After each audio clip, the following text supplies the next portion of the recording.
Olá, voltamos com mais um programa com um conteúdo que tem abençoado vidas, um conteúdo edificante, um conteúdo inspirador, que eu tenho certeza que vai abençoar sua vida e de muitas outras pessoas. Mas para isso, você precisa compartilhar o nosso conteúdo. Compartilha nas nossas redes sociais, nas suas redes sociais, nos seus grupos de WhatsApp, para que mais pessoas sejam alcançadas e abençoadas através do nosso conteúdo. Eu sou a Mariluze e esse é o Conexão Feminina.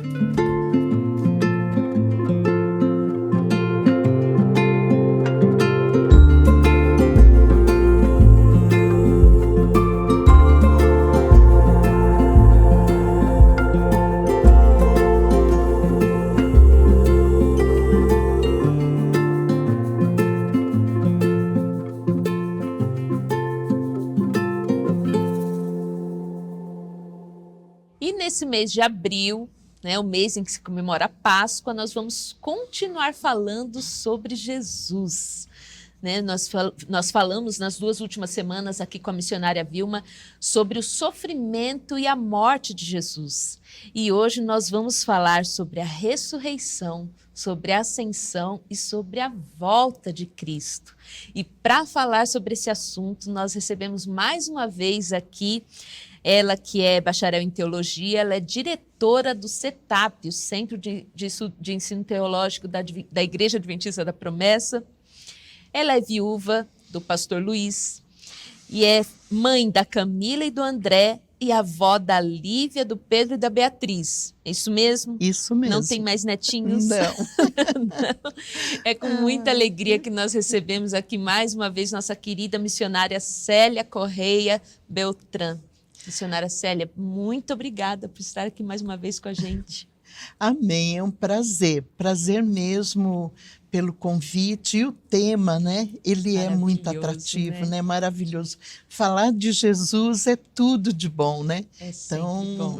Eu creio que será um momento rico, Sim. Para nossas vidas e para aqueles que estão nos assistindo neste momento. Muito bom, inclusive nós estivemos aqui com a missionária Vilma e foi maravilhoso, Foi muito bom o conteúdo aqui, nós falamos um pouquinho do que Jesus sofreu, Da morte de Jesus, como foi, O tanto que ele sofreu no nosso lugar, por amor a nós. Foi realmente muito bom, e eu tenho certeza que aqui também vai ser maravilhoso esse nosso bate-papo. De fato, como nós falamos aqui nos programas anteriores, Jesus ele foi açoitado, ele foi torturado, foi crucificado, morreu por amor a nós.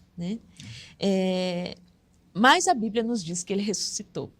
Glória a Deus. Ele ressuscitou, Glória a Deus por isso. Então, conta para nós como se deu esse acontecimento, a ressurreição de Jesus. Então, é tremendo a gente falar sobre isso, porque no mundo que não cristão, os ateus, vivem buscando teorias, para invalidar a ressurreição de Cristo, para dizer que ela não existiu, enfim, colocar dúvidas, porque a ressurreição é o ponto-chave do cristianismo. Sim. Porque Jesus morreu na cruz do Calvário pelos nossos pecados, pelas as nossas dívidas, aquilo que a gente merecia, ele que pagou no nosso lugar lá na cruz do Calvário. Mas se ele permanecesse morto, em vão seria a nossa fé, como o apóstolo Paulo diz. Então, a ressurreição é o ponto central do cristianismo. E, então, segundo os 4 evangelhos, eles relatam os passos, os acontecimentos. Então, após a morte de Jesus, já era próximo do pôr do sol, o corpo dele foi retirado da cruz, e a gente contasse que ele realmente morreu porque um dos soldados enfiou uma lança entre a sua costela, né? E saiu água misturada com sangue, né? Então, a partir daquele momento, foi constatado que ele realmente tinha falecido, né? Tinha morrido. E aí o José de Arimateia oferece um túmulo para onde ele deveria ser colocado, e diz a história que as mulheres acompanharam para ver aonde foi colocado, onde era esse túmulo, e elas assistiram a colocação do corpo de Cristo lá naquele túmulo, né? E passam-se, então, 3 dias, conforme a profecia que ele tinha dito para os seus discípulos, né? Que ele deu um sinal, né? Eu darei para vocês o sinal do profeta Jonas, né? Assim como ele esteve no ventre do grande peixe, né? 3 dias e 3 noites, assim importa que o Filho do Homem também passe esse período na terra, né? Sepultado. Por quê? Porque a ciência prova que a partir do 4º dia após a morte de alguém é quando o corpo começa a se decompor. Então, até o 3º dia, o corpo ainda está intacto, né? E quando se completou as 72 horas, né? Os 3 dias e as 3 noites, houve terremoto. Os guardas que estavam ali guardando aquele túmulo, porque o túmulo ele foi selado, foi colocado guardas vigiando para que o corpo não fosse roubado, porque já havia a crença, né, no meio do povo judeu da ressurreição. Então, para que se evitasse que o corpo fosse roubado, ficaram guardas ali tomando conta. E nesse momento os guardas desmaiaram com esse estrondo que deu, né? Porque diz que foi um terremoto que abalou a terra ali, né? E diz que um anjo do céu desceu do céu, removeu a pedra e Jesus sai dali. Aí quando as mulheres vêm para ungir o corpo dele, né, com as especiarias que elas esperaram terminar o dia do sábado, né, para fazerem esse trabalho, quando elas chegam, ele não está mais lá.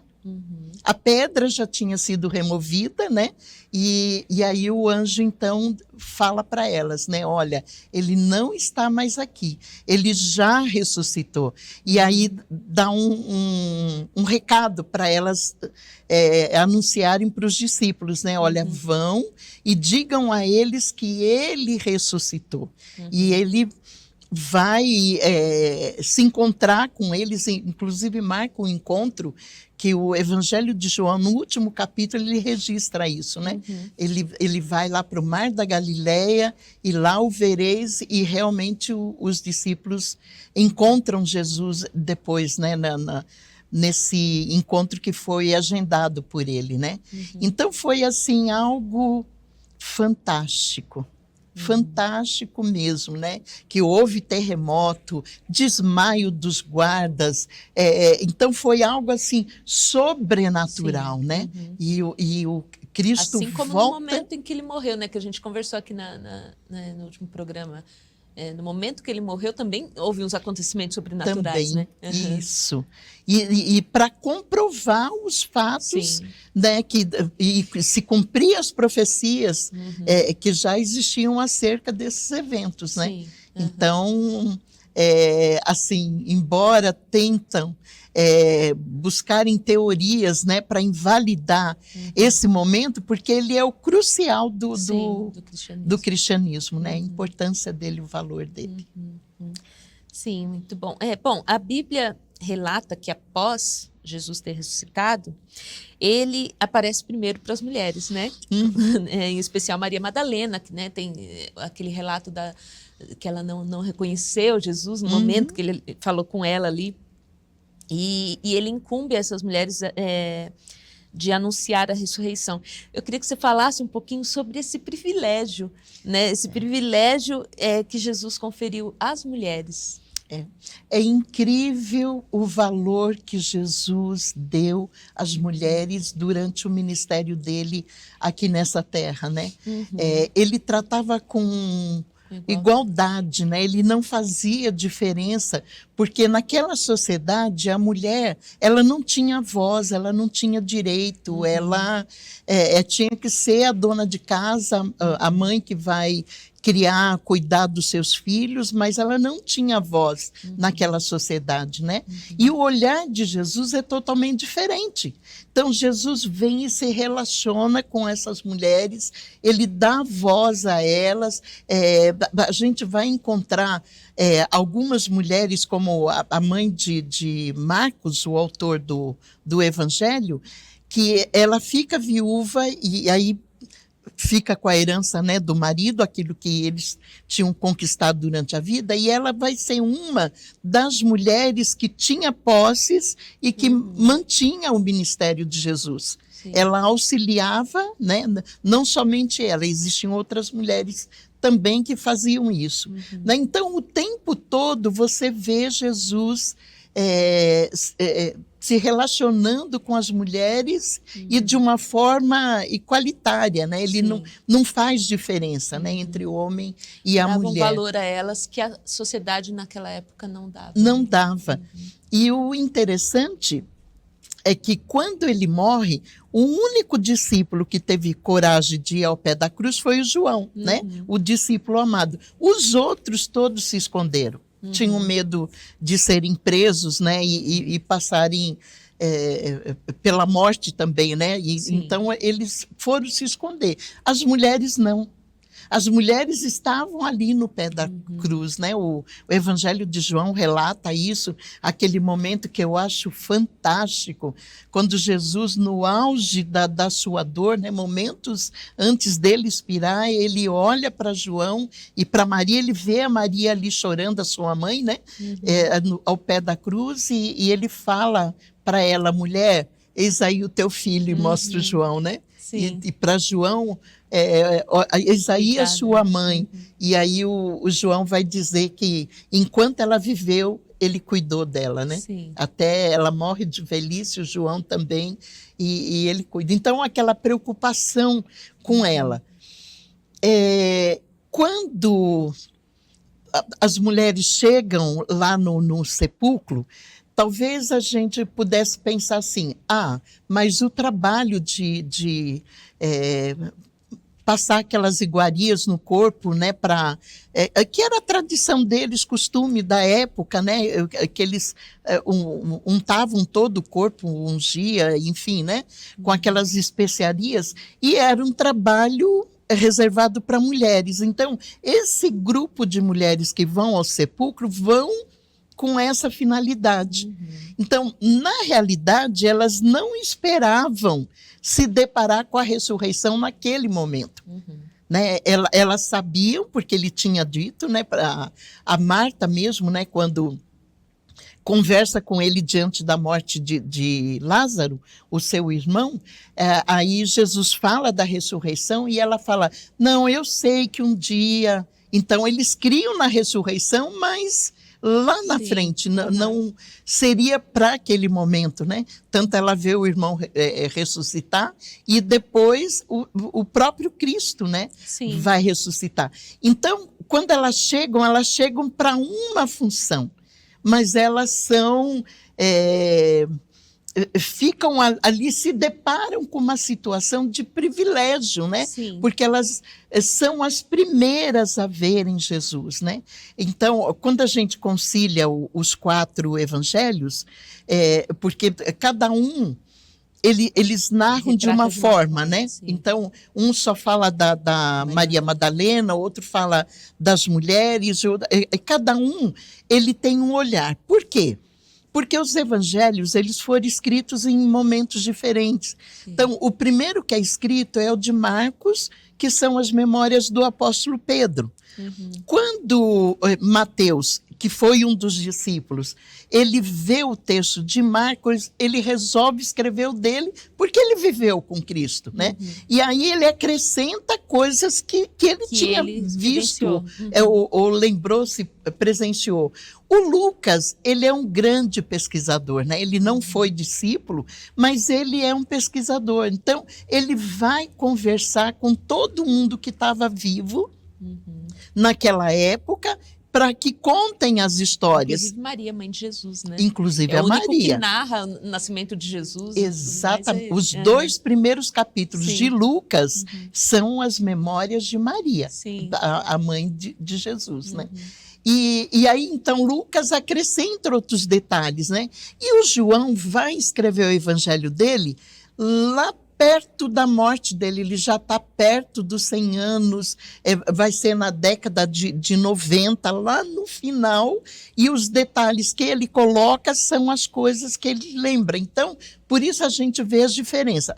Mas conciliando, o grupo de mulheres chegam, um anjo já havia removido a pedra, os soldados desmaiaram e ficaram por lá, ou depois fugiram, e aí eles buscavam uma explicação, né? O que aconteceu, roubaram, por que a gente desmaiou, enfim, não estão mais lá.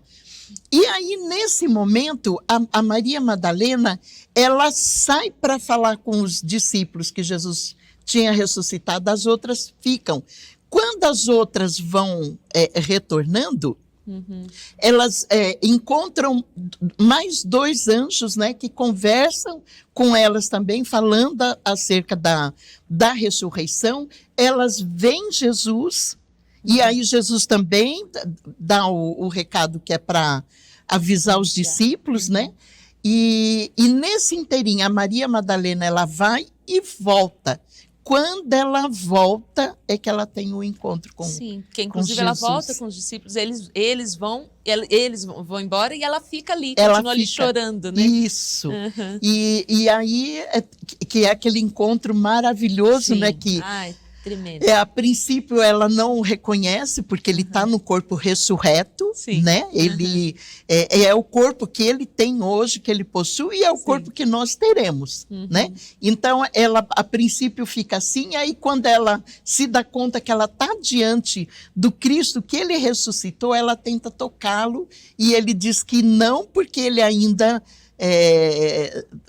ele tinha que voltar ao pai e não era, né, para ela tocá-lo naquele momento, né? Mas ela tem aquele encontro naquele momento especial só dela. As outras estavam todas juntas quando viram, né?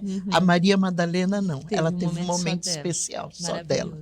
Linda. Tremendo. E ele chama ela pelo nome, né? Quando ele chama ela pelo nome, é que ela reconhece Jesus, né? Maravilhoso. Exatamente. Maravilhoso.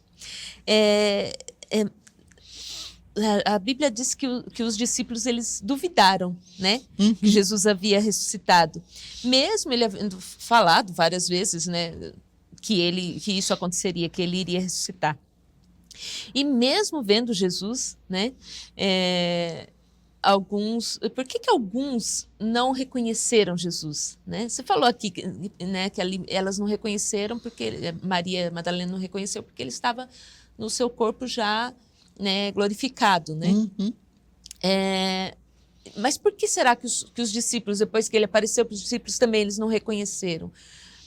O que será que, mesmo ele falando com eles ali, por que eles não reconheceram? Então, é como se os olhos deles estivessem vendados, né?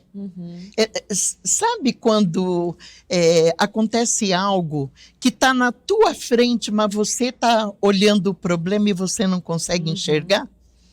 Eu acho que foi isso que aconteceu. O medo. Exatamente a situação. E o melhor relato é os 2 a caminho de Emaús, né? Sim. Porque, e tudo isso, gente, é no mesmo dia. É após o 3º dia, né? Todos esses encontros. Ele vai atrás desses 2 discípulos. E eles caminham um tanto da estrada, e Jesus conversando com eles, mas não era assim que a Escritura falava, e foi contando e conversando com eles até chegarem lá na aldeia, né, de Emaús, e quando eles entram na casa que eles vão comer, na maneira de Jesus partir o pão, que eles identificaram, que eles reconhecem. Então, assim, eu entendo isso, que o foco deles, eles estavam tão decepcionados, que essa é a palavra, até a Bíblia né? relata que eles estavam contando para Jesus ali no caminho o que tinha acontecido com tristeza. Com né? tristeza, exatamente. Decepcionados, porque para eles a esperança da restauração de Israel, só que eles estavam pensando no mundo físico, né? Sim. Então, tinha acabado, porque Jesus morreu, e agora? Não tem mais esperança, né? Acabou. Então, o olhar deles estava no problema e não no Cristo, né? E isso é uma lição para a gente, sim, né? Sim. Que quando a gente foca muito no problema, às vezes não consegue enxergar a solução que Deus está trazendo à vida da gente, a porta que Ele está abrindo, ou Ele tentando falar com a gente e a gente não consegue ouvir, porque o foco, o olhar está no problema. É verdade. A gente é a vida da gente, né? Às vezes a gente está tão atordoada, né, com os problemas, com as situações difíceis que a gente passa, que a gente não consegue enxergar que Jesus está ali junto, né? Junto da gente, né? É exatamente isso que eu imagino, né, naquela situação ali. Bom, Célia, o filme Em Defesa de Cristo, a gente já conversou aqui, você assistiu, né, o filme também. Ele conta a história de um jornalista investigativo que era ateu, né? E aí a mulher dele se converte e ele, inconformado com a conversão da mulher, ele resolve usar suas habilidades ali de jornalista investigativo para provar que Jesus não ressuscitou, pois essa era a base do cristianismo, né? Ele foi até orientado por um amigo, né? Se você quer derrubar, né, isso, então derruba, vá na raiz, né? Que a base do cristianismo é a ressurreição de Cristo. E aí ele começa a procurar fontes, enfim, tudo mais, para tentar comprovar que Jesus não ressuscitou, o que ele não consegue, né? E acaba sendo convencido ao contrário, de que de fato Jesus morreu e ressuscitou, e ele acaba se convertendo, se tornou um pastor. É uma história real, inclusive, né? Como que nós podemos afirmar a ressurreição de Cristo além da base bíblica? Olha, muitas pessoas viram Jesus, então, fato, você não tem como negar, porque assim, se os romanos, aqueles soldados romanos, conseguissem provar que o corpo foi roubado, então teriam que encontrar o corpo, né? Mas os romanos não conseguiram provar, né? Porque Jesus aparece vivo e em diversas ocasiões, né? E por várias vezes, muito tempo, né? Ele ficou muito 40 tempo, dias. Né? 40 dias ele permanece ainda aqui na Terra, então ele fala com várias pessoas. O apóstolo Paulo vai afirmar que mais de 500 pessoas o viram. Mas aí, tirando da Bíblia, tem um historiador judeu chamado Flávio Joséfo, que ele viveu mais ou menos nesse período. E ele é historiador, ele tem vários livros, né? A gente até usa para consulta, enfim, né? Sobre a história e os costumes do povo judeu, né?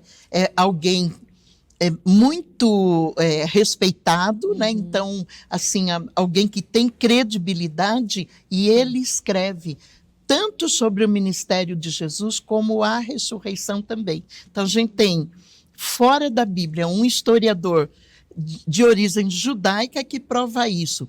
Fora o Flávio Joséfo, nós temos um historiador romano chamado Tácito, que também escreveu acerca de Jesus pós-ressurreição. Então, assim, existem muitos testemunhos, né, que não dá para se negar que Jesus, ele ressuscitou. E era o mesmo, né? Não é uma outra pessoa que aparece, enfim. O mesmo Jesus ressuscitou. E foi visto, né, por muita gente. Então, não tem como... É incontestável. E eu até quero dar uma dica, né, para Sim. os nossos telespectadores, né? Uhum. Se não assistiram esse filme, É assista. muito bom. Vale a pena. Ele está lá no YouTube, né? É Sim. fácil. Se eu não me engano, tem na Amazon, Em Defesa de Cristo. É, O nome do filme. na Amazon também, isso. Muito Mas bom. no YouTube também, você consegue se ele não fácil. tiver mais na Amazon também, né? Eu sei que tinha, mas não isso. sei se ainda tem. Mas vale a pena assistir. Vale a pena. É uma Muito história bom. linda e uma história verídica, História né? verídica, exatamente. Que no final das contas quando ele tenta por todas as áreas, né? Ele vai pela medicina, Sim. ele vai pela história, pela arqueologia, isso. tudo. Ele tenta tudo, todos os caminhos possíveis e não consegue. Aí no final ele diz: então, Jesus, você venceu, né? Acaba se rendendo. Eu já assisti lindo. esse filme, acho que umas 4 vezes. Eu choro todas as vezes. Nesse lindo. momento que ele fala isso, não vamos dar spoiler, sério. É verdade. É maravilhoso, realmente. É impactante, né, a história dele. Se converteu e se tornou pastor, né?